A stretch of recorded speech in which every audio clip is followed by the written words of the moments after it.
Assalamualaikum warahmatullahi wabarakatuh. Kembali lagi ke channel saya, Dina Purnamasari. Pada video pembelajaran kali ini, saya akan menjelaskan materi tentang peluang. Kompetensi dasarnya adalah mendeskripsikan dan menentukan peluang kejadian majemuk. Peluang kejadian-kejadian saling bebas, saling lepas, dan kejadian bersyarat dari suatu percobaan secara acak. Tujuan pembelajaran akhirnya adalah yang pertama, mengidentifikasi ruang sampel dan banyaknya suatu kejadian K yang terjadi pada permasalahan kontekstual. Yang kedua, menentukan nilai peluang yang terjadi pada suatu kejadian tertentu. Sebelum kita menentukan nilai suatu peluang, kita harus mengetahui dulu konsep dari peluang itu sendiri. Ada 3. Yang pertama adalah percobaan. Percobaan adalah suatu kegiatan untuk memperoleh hasil tertentu.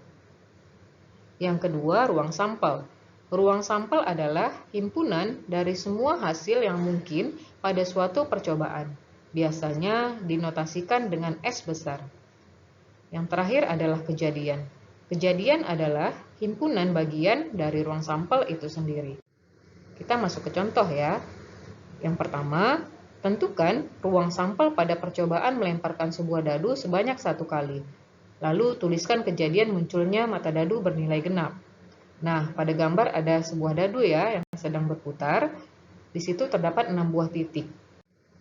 Untuk menjawab contoh tersebut, kita harus menggunakan konsep peluang itu sendiri.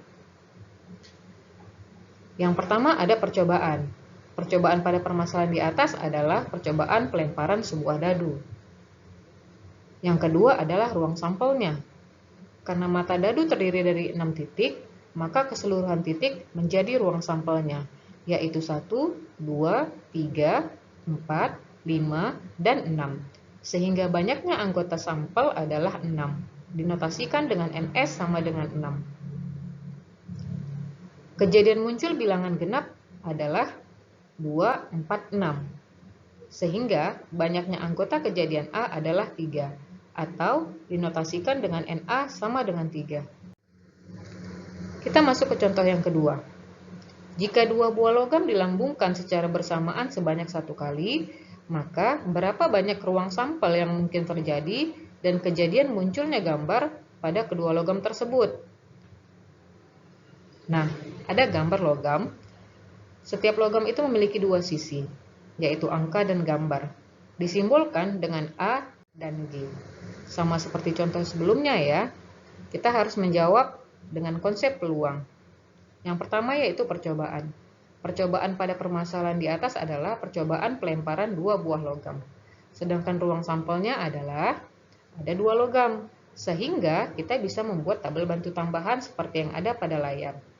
Logam yang pertama terdiri dari 2 sisi, yaitu angka dan gambar. Begitu juga dengan logam yang kedua. Sehingga kemungkinan terjadi ada 4. Bisa jadi logam pertama dan kedua keluar angka, bisa jadi logam pertama keluar angka, logam kedua keluar gambar, atau logam pertama keluar gambar, logam kedua keluar angka, atau keduanya keluar gambar. Sehingga banyaknya ruang sampel adalah 4, dinotasikan dengan NS sama dengan 4. Sedangkan kejadian munculnya dadu, keduanya gambar, hanya ada 1 kemungkinan, yaitu pada kemungkinan yang terakhir, G dan G. Sehingga banyaknya anggota kejadian A adalah 1, dinotasikan dengan NA sama dengan 1.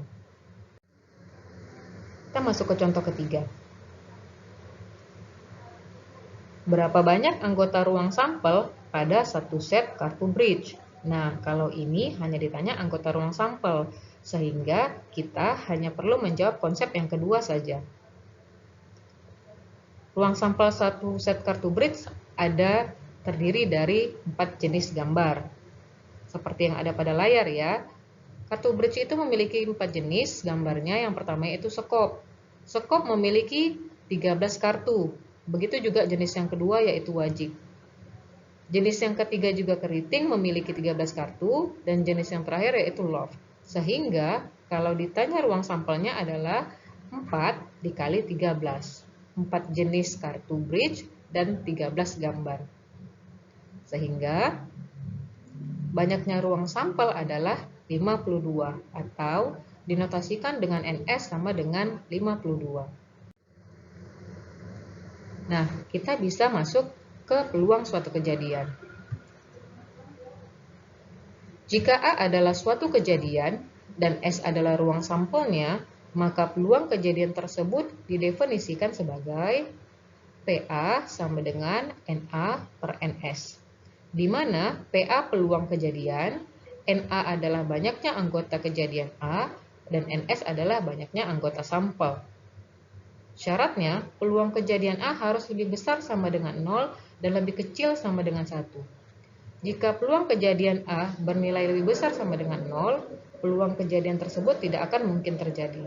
Sedangkan peluang kejadian A yang lebih kecil dari 1, maka peluang kejadian tersebut pasti akan terjadi. Kita masuk ke contoh yang pertama ya. Tentukan peluang munculnya mata dadu genap pada pelemparan sebuah logam. Nah, terlebih dahulu kita tentukan sampelnya. Kalau sebuah mata dadu, maka sampelnya ada 6. 1, 2, 3, 4, 5, dan 6. Sehingga NS sama dengan 6. Kemudian, kejadian A adalah munculnya mata dadu genap, yaitu 2, 4, dan 6. Sehingga NA sama dengan 3. Dengan demikian, peluang kejadian A sama dengan NA per NS, yaitu 3 per 6, atau disederhanakan lagi menjadi 1 per 2. Kita masuk ke contoh berikutnya. Dua dadu dilempar secara bersama-sama sebanyak 1 kali. Tentukan peluang muncul mata dadu pertama lebih kecil daripada mata dadu kedua. Nah, di situ ada tabel bantu tambahan ya. Sama seperti contoh sebelumnya, kita buat tabel bantu tambahan, dadu pertama terdiri dari 6 titik, begitu juga dengan dadu kedua. Yang ditanya adalah peluang munculnya mata dadu pertama lebih kecil daripada mata dadu kedua. Bisa diperhatikan pada layar. Kita ketahui bahwa sampelnya terdiri dari 36 ya secara keseluruhan. Sedangkan untuk kejadian A, di mana mata dadu pertama lebih kecil daripada mata dadu kedua, ada 12, 13, 14, 15, 16, 23, 24, 25, 26, 34, 35, 36, 45, 46, dan 56. Sehingga banyaknya anggota kejadian A adalah 15. Dengan demikian, peluang kejadian A sama dengan NA per NS, yaitu 15 per 36. Bisa disederhanakan kembali menjadi 5 per 12. Nah, sekian dulu materi mengenai peluang. Pikirkan bahwa matematika itu mudah dan belajar matematika itu menyenangkan. Karena matematika bukan hanya berbicara tentang angka, persamaan, perhitungan, ataupun algoritma. Tetapi matematika berbicara tentang pemahaman.